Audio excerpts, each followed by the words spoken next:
Hello everyone, এখন বাজে 3টা, তোমাদেরকে দেখালাম। আর আজকে হচ্ছে জুনের 7 তারিখ। তো জুনের 1 তারিখে আমি যেই ব্লগটা পোস্ট মানে রেডি করেছিলাম, জুলাইয়ের 1 তারিখে যেটা পোস্ট করেছি সেটা তোমরা দেখেছো।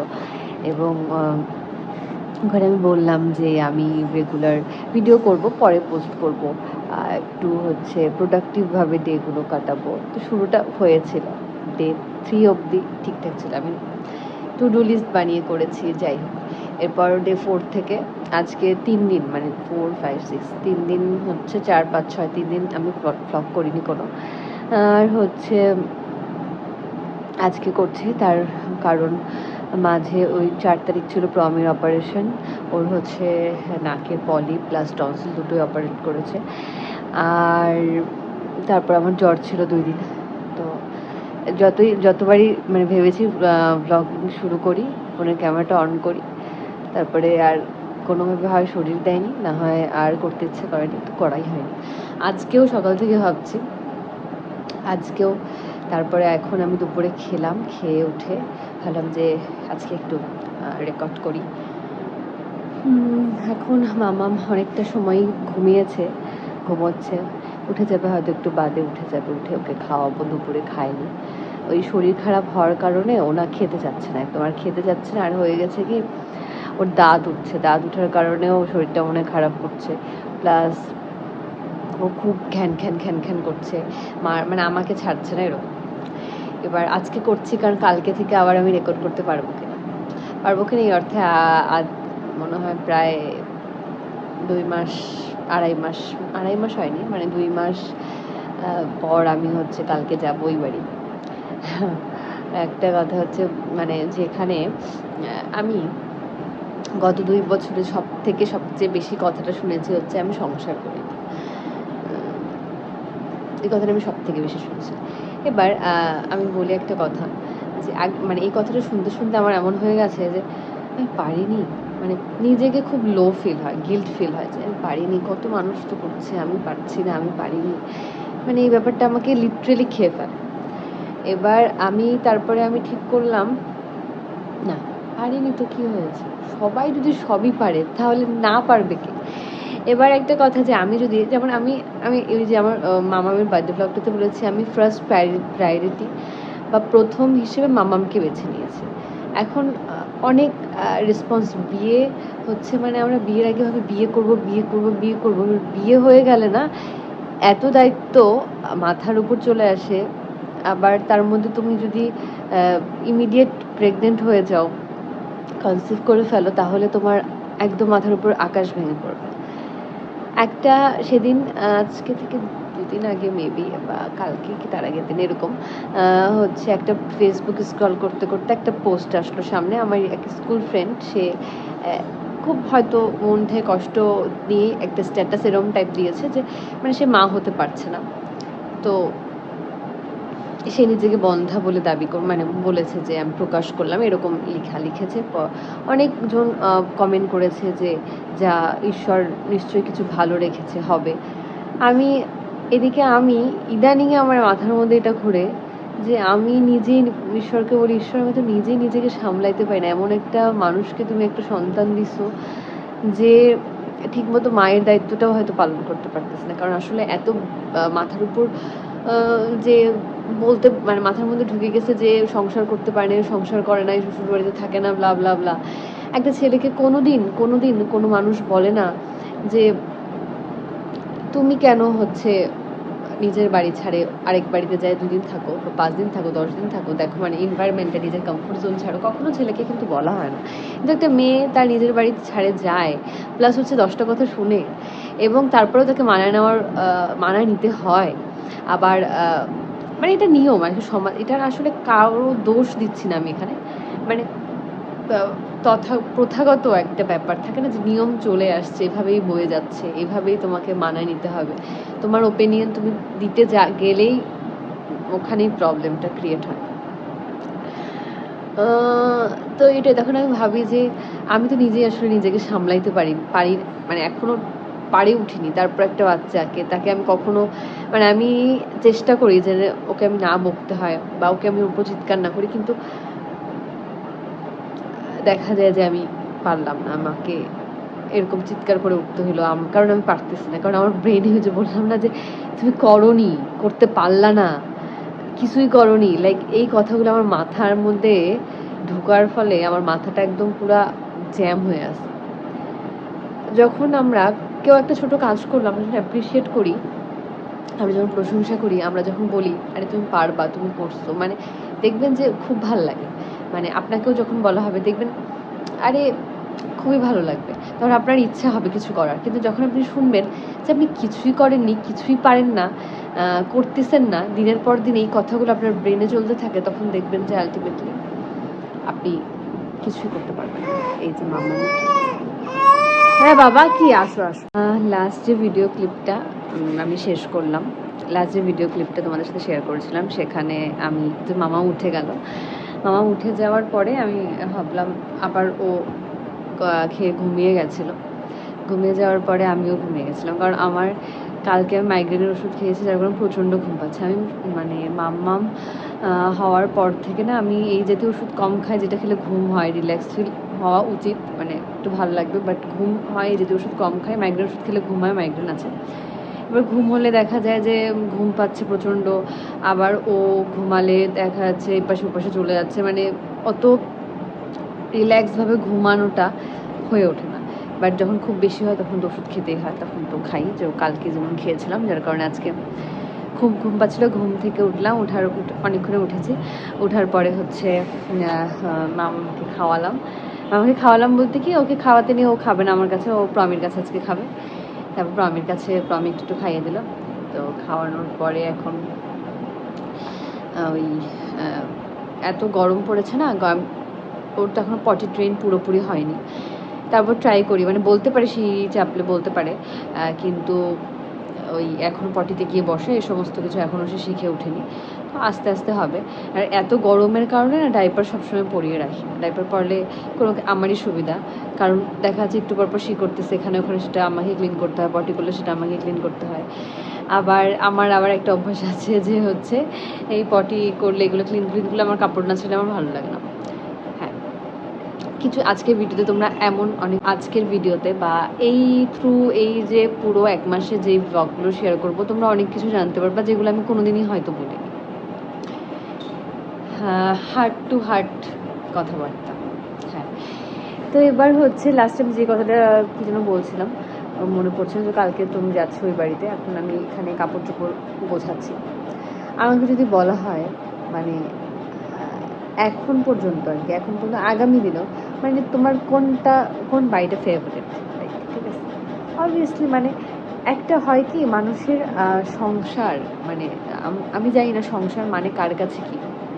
আজকে যারা ভিডিওটা দেখবেন, আমি অনেকে জানি যে যেহেতু কথাবার্তার ভিডিও না, দেখা যাচ্ছে কেউ এই অবধি আসবেও না হয়তো, বাট যারা দেখবে তাদের কাছে রিচ হবে। তাদের কাছে আমার একটা প্রশ্ন যে সংসার মানেটা অ্যাকচুয়ালি কী, মানে কার কাছে কী, এক একজনের কাছে এক এক রকম ডেফিনেশন। কারো কাছে সংসার মানে শুধু কাজবাজ করতে হবে, সারাদিনই কাজবাজ করতে হবে, রান্না করতে হবে, ঘর মুছতে হবে, বাসন মাজতে হবে, এরকম টাইপস। কারো কাছে সংসার মানে হতে পারে যে ভালো থাকা, সবার সাথে ভালো থাকা, মিলেমিশে থাকা, এখানে পরস্পরকে বোঝা। হ্যাঁ, এখন কারো কাছে সংসার মানে এরকম, এক একজনের কাছে এক এক রকম ডেফিনেশন। আপনাদের কাছে কি সংসার মানে আসলে কী বলেন তো? এবার সংসার আমার মনে হয় একটা মেয়ের, ডোন্ট টেক ইট নেগেটিভলি, হ্যাঁ, একটা মেয়ের কাছে সংসার শব্দটা আপন তখন মনে হয় যখন সংসারটা তার নিজের। মানে আমার তো ওই বলে না, আমার ভিডিও ব্লগ বা যেন শকুনের চোখ থাকে, মানুষ কিন্তু দেখবে না, যাদের দেখা তারা ঠিক পুরোটা দেখবে। তো সংসার যখন নিজের হয়, একটা মেয়ে, মা বা মেয়ে বা তারা তো জন্ম হওয়ার পর সংসার কি সেটা তো জানে না, দেখে থাকে শিখে। মায়া কখন জন্মায়, ধরেন আপনার একটা ঘর, আপনি অন্য কারো ঘরে থাকতে যান, দেখবেন যে ওই ঘরটার জিনিসপত্র এলোমেলো থাকলে এলোমেলো, আরে কী আছে, মানুষের ঘর, আসলাম থাকলাম চলে গেলাম, সেটা কিন্তু ইচ্ছে করবে না যে গুছিয়ে রাখি। বাট নিজের ঘর দেখবেন যে একটু টিপটপ রাখি, বা ধুলো পড়লে মনে হবে যে একটু মুছি, এরকম। এবার সংসারটা যখন মানুষের নিজের হয়, তাহলে এই যে আমার বাড়িটা, হ্যাঁ, এই বাড়ির এই পার্টিকুলার ঘরটা কিন্তু আমার, হ্যাঁ, মানে এটা আমার ঠিক হয়ে গেছে, এটা আমারই ঘর, তো এখানকার জিনিসপত্র গোছাতে নড়াতে চাড়াতে এগুলো কেউ হাতও দিবে না, আমিই করবো। বিয়ের পরও আমি যেহেতু বেশিরভাগ সময়টা আমি এখানেই ছিলাম, বেশিরভাগ কেন বলতে পারেন পুরো সময়টা আমি এখানেই ছিলাম, কারণ আমাকে এটাই বলা হয় যে আমি বাপের বাড়িতেই থাকি। তো আমি আগে আমার আরে বলতেছে এটা তো আমার মানে কোনো কারণে হয়তো আমি পারিনি এই জন্য থাকছি, বাট এগুলো এক্সকিউজ আসলে কেউ শুনে না। তো আমি অ্যাকসেপ্ট করেছি, ঠিক আছে আমি বাপের বাড়িতে থাকছি, কী সমস্যা, থাকলে সমস্যা নাই তো কোনো, থাকতেই পারে। একটা ছেলে যদি তার বাবা মায়ের কাছে থাকতে পারে, একটা মেয়ে কেন থাকতে পারবে না? বিয়ে হয়ে গেল মানে থাকতে পারবে না? কোথাকার কনসেপ্ট ভাই, আমি এটা মানি না এই কনসেপ্ট। তো আমি ছিলাম, আমার কমফোর্ট ফিল হয়েছে বেশি, এই জন্য আমি ছিলাম। কারণ আমি কাউকে আমি দোষারোপ করতেছি না, কাউকে আমি কিছু বলতেছি না, আমার কমফোর্ট ফিল হয়েছে, আমি এখানে ছিলাম। ভবিষ্যতে যদি আমার এরকম হয়, আমার কমফোর্ট ফিল হয়, আমি ডেফিনেটলি থাকবো। কারণ আলটিমেটলি কী হয়, আমরা না জোর করে করতে চাই যে মানিয়ে নাও, মেনে নিতে হবে, এই যে ব্যাপারগুলো আমিও নিজের উপর অ্যাপ্লাই করে দেখছি, না মানতে হবে, না করতে হবে, না মানায় নিলে হবে, ঠিক হয়ে যাবে। এটা খুব প্রেশার দেয়, মাথার উপর খুব প্রেশার ফেলে যে মানায় নিতে হবে। কেন সবসময় মানায় নিতে হবে? কিছু সময় মানায় না নিলাম, না নিয়েও তো থাকা যায়, মানায় না নিয়েও থাকা যায়। তো এই যে ছোটো ছোটো বিষয়গুলো এখন হচ্ছে যেটা বলছিলাম, কী যেন বলছিলাম, ভুলে যাই কথা। তো সংসার, হ্যাঁ, সংসার হচ্ছে এখন যখন একটা মেয়ে বাপের বাড়ি বলুন বা আমার বাড়িতে ধরেন, আমার মানে কিছু কিছু জায়গায় যে পুরাটা আমার মায়ের, মানে এই যেমন আমি বলি আমাদের বাড়িতে সন্ধ্যার পর থেকে, সন্ধ্যার পরে মানে এটা আমার মায়ের রুলস, তো সন্ধ্যার পরে হচ্ছে মার আমিষের পাকটাগুলো সব মুছে গুছে রাখে, যখন ওখানে ডিম তুমি সারাদিন খাও, মানে দুপুর বিকাল অবধি খাও, ডিম দুপুর অবধি মানে পরিষ্কার করা অবধি, ডিম ভাজা খাবা কি খাবা খাও। তারপর মা করে না, না এমন না, করে, বাট বেশিরভাগই দেখা যায় মার ওগুলো আর ভালো লাগে না। মানে সন্ধ্যার পর মার ওই আমিষ জিনিস, ডিম মাছ মাংস এই সমস্ত কিছু রান্নাবাড়ি করা বা এই সমস্ত কিছু কিছু নুডলস করা বা মানে এই জিনিসটা মার ভালো লাগে না। হ্যাঁ, তো আমরা এভাবে অভ্যস্ত কীভাবে যে সন্ধ্যার পরে আমাদের আগে সকালে নুডলস করে রাখলো, আমরা সেটা গরম করে খেলাম, এই টাইপস। হ্যাঁ, কারণ এটা মার কমফোর্ট, মা এটা ফিল করে যে মার ভালো লাগছে না, তেল ছিটবে, আমিষ নিরামিষের একটা ব্যাপার থাকে না, সেই প্রেক্ষিতে। তো এটাকে যদি আমরা রেসপেক্ট না করি যে ঠিক আছে মার তো এটা ভালো লাগতেছে না, মা এটা করে না, আমরা কখনো জোর করি না, মানে আমি তো করি না। আমাদের তখন মনে হয় ইস একটুখানি ম্যাগি, আমাদের সন্ধ্যাবেলা ম্যাগি খেতে ইচ্ছে করছে, একটুখানি ম্যাগি একটু বানিয়ে নিলেই ব্যাগ, আমরা তো বানাতে পারি, বাট এখানে গেলে মার ভাল লাগবে না। তো এই জায়গাটা থেকে আমি বলছি যে আজকে যদি আমার একটা নিজের রান্নাঘর থাকে, আমার খুব শখ, আমার খুবই শখ, টু বি অনেস্ট আমি বলি যে আমার নিজের রান্নাঘরের খুব শখ, যেখানে আমার না খুব রান্নার এক্সপেরিমেন্ট এরকম ভালো লাগে না যে রেগুলার বেসিসে রান্না অনেক রকমের এরকম ব্যাপারটা না, বাট আমার এক্সপেরিমেন্ট করতে খুব ভালো লাগে। আমি করোনার সময় তখন সবাই সব কিছু বানিয়েছে, বাট আমি প্রচুর কেক বানিয়েছি, প্রচুর কেক বানিয়েছি, বিস্কুট দিয়ে কেক বানাতাম, ঠিক আছে। তো ওইটা যদি আমি চর্চায় রাখতাম, তাহলে আজকে গিয়ে দেখতাম একটা হয়তো আমার একটা জুয়েলারি পেজ না থেকে আমি একটা কেকের পেজ থাকতো, সেখানে আমি কেক সেল করতাম। কিন্তু সেটাকে আমার কন্টিনিউ করা হয়নি কোনো কারণে, হয়তো আমি আর জোরও করিনি যে না আমি এটাকেই করবো, মার ওই নিরামিষ আমিষের ঊর্ধ্বে যায় ডিম, আমি কিন্তু বিস্কুট দিয়ে এই সমস্ত কিছু মানে ডিম ইউজ না করে যেটা হয় সেটা দিয়ে বানাতাম, বাট ওটা তো একটা প্র্যাকটিস না, আস্তে আস্তে বেকিংটা হচ্ছিলো ঠিকঠাকভাবে, তো এটাও একটা প্র্যাকটিসের ব্যাপার। তো আর হয়ে ওঠেনি। তারপরে আমি কেকের ক্লাসও করেছিলাম, কেক আর ডেজার্টের ক্লাসে আমি করেছিলাম, ডেজার্টের ক্লাস করেছিলাম 2 দিন, কেকের ক্লাসটা করা হয়ে ওঠেনি। তো এই আর কি। তো সব ক্ষেত্রে আমি না কখনো কাউকে আলাদা করা কারো থেকে, কাউকে হচ্ছে কি বলবো মানে আজকালকার দিনে একটা মেয়ে যখন নিজের ওপিনিয়ন প্রকাশ করতে যায় যে আমি একটা আলাদা সংসার চাই, আমি একটু আলাদাভাবে থাকতে চাই, তাকে খুবই ব্লেম করা হয় যে সে ভাঙতে যাচ্ছে, সে গড়তে জানে না। এখনকার মেয়েদের এত প্রবলেম, মানে প্রবলেমটা কিন্তু কিচ্ছু না, প্রবলেমটা হচ্ছে সে তার ওপিনিয়ন প্রকাশ করছে, সে বলেছে, সে তার বাড়িতে বলে না, ধরেন নর্মাল আমার বাড়িতে আমি বলি না যে আমার এটা ভালো লাগছে না, আমি খাবো না। সবার এই ব্যক্তি স্বাধীনতা এতটুকু থাকা উচিত প্রত্যেকের মানুষের, ঠিক আছে। এখন এটা দেখে মানে এটা দেখে কিছু জাজ করিয়েন না, মানে জাস্ট আমি আমার এক্সপিরিয়েন্স শেয়ার করছি, আমি আমার ওপিনিয়ন শেয়ার করছি, আমি আমার থটস শেয়ার করছি, আর এই থটসটা এখানে কেউ আমাকে জাজ করছে না, মানে এখন অবধি করবে না। যখন আমি আপলোড করবো তখন হয়তো যারা পুরোটা দেখবে তারা জাজ করতে আসবে, বাট তারা পর্যন্ত কেউ করবে না। মানে যদি কথাগুলো বলছি না, আমাকে কেউ থামিয়ে দিয়ে বলছে না আরে তুমি তো পাগল, তুমি এগুলো কী ভাবতেছো, কেউ বলছে না, কারণ আপনারা এখনও শুনেনি, যখন শুনবেন তখন ডেফিনেটলি বলবেন। এটাই হচ্ছে আমার কাছে মনে হয়, যখন আপনার নিজের সংসার হবে তখন সেখানে মায়া জন্মাবে, ভালোবাসা জন্মাবে, আপনার ওই জায়গাটাকে ছাড়ে আসতে চায়, আপনার নিজের একটা বাড়ি হোক, আপনি দেখবেন সেই বাড়িটাতে আপনি যখন নিজের মতো করে গুছাবেন না, ওই কমফোর্ট প্লেস ছাড়ে আপনি আপনার বাবার বাড়ি কেন, শ্বশুর বাড়ি কেন, পৃথিবীর কোথাও আপনি যেতে ইচ্ছা করবে না। কোথাও গেলেও মনে হবে কখন আমি ওই জায়গাটাতে যাবো। এটাই। যেমন আমার শ্বশুর বাড়িতে যে আমার ঘরটা আছে, আমি এখনো সাজাতে পারিনি ঘরটাকে। সাজাতে পারিনি এই অর্থে যে আমার পছন্দের মতো পর্দা আমি এখনো কিছু করতে পারিনি, বাট থাকে না যতটুকু থাকে আমি গুছিয়ে গুছিয়ে রাখি, যতটুকু প্লেস থাকে গুছিয়ে গুছিয়ে, যেটুকু আমার আলমারি থাক বা যেটুকু আমার ড্রেসিং টেবিলের অংশ আমি গুছিয়ে গুছিয়ে রাখি যখন হয়, মুছামুছি করে। এটা অভ্যাস আমার, খুব একটা ওসিডি টাইপস আছে। ধুলাবালি পড়লে ভালো লাগে না, অস্বস্তি লাগে। মোছামুছি, বিছনা চাদর অ্যাটলিস্ট 7 দিনে তো 1বার 2বার হলে আরও ভালো হয় এগুলা। তো এটাই আর কি, মানুষের সবার, আমার মনে হয় সবার ওপিনিয়নকে সম্মান দেওয়া উচিত, ভালোবাসা উচিত। তাহলে সব কিছু সহজ হয়ে যায়। আমরা সহজ জিনিসগুলোকে এত জটিল করে দেই এখনকার দিনে এসে।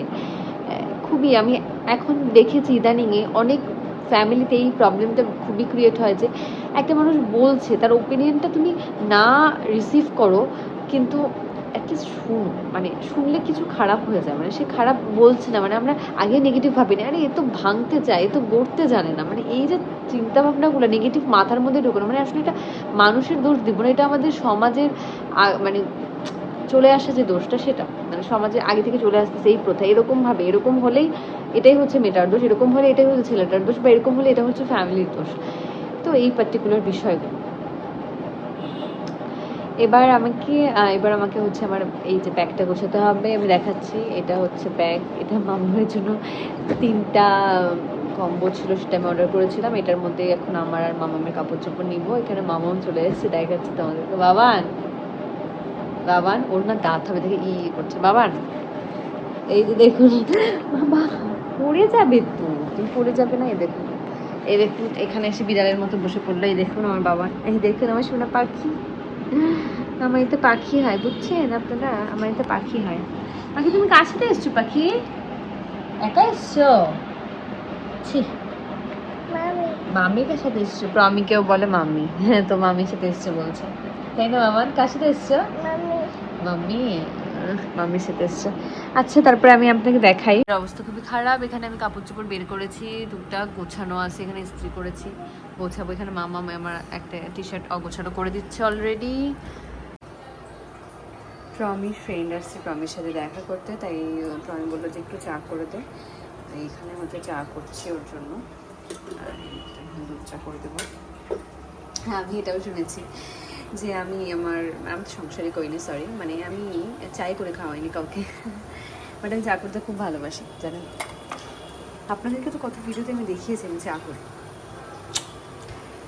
হ্যাঁ, আমার দুধ চা রেডি, সাথে একটু দিয়েছি লেস চিপস। এখন ওকে দিয়ে আসি গিয়ে। এখন মামামের বিকেলের খাবার বানাবো। এখানে অ্যাপেল কেটে নিচ্ছে, ওটস দিয়ে বানাবো। এখানে মামাকে একটু দিয়েছিলাম স্লাইস করে, একটু চিকন করে কেটে, তো ওখানে খাচ্ছে। আস্তে আস্তে খাও বাবা, আস্তে আস্তে খাও, গলায় লাগবে না।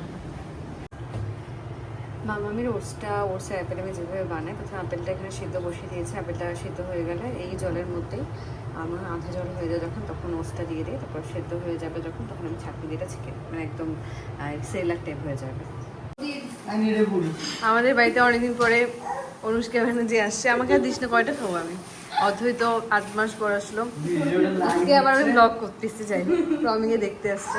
এটা অনেকদিন পর আপলোড হবে। হ্যাঁ, এটা 1 মাস পর আপলোড হবে। লাইভে এখন আপলোড দিয়ে দিই না, এখন লাইভে আপলোড দেবো না, জোকারি হচ্ছে। লাইভে আপলোড দিলে এখন দেখা যাচ্ছে বাড়ি নিচে আবার ধরে এরকম করে নামাচ্ছে, গামলায় ঢালতেছে। হয়েছে রান্না বান্না হয়েছে কিছু? খেতে দাও। খেতে দাদা কি করে? যত দাদা কাছে যা, পড়ে যাবি। হয়তো প্যাকিং করছিলাম, তো অনেকদিন ধরে আমি এই পিঙ্ক পাউচটা, তোমরা দেখো, এটা আমার খুবই ফেভারিট। এটা ইউজ করছি। এটা অনেক স্পেশিয়াস, বাট এটা অনেক পুরনো হয়ে গেছে, দাগও হয়ে গেছে, তাই ভাবলাম যে আমি এই পাউচটা নিই। এই পাউচটা দাদা দিয়েছিল বিয়ের সময়, এসেছিলো যখন, তখন নিয়ে এসেছিলো। এটাও অনেকটা স্পেশিয়াস, অনেক কিছুই হয় এটাতে। ভাবলাম এটাতে এবার জিনিসপত্র করে নিই।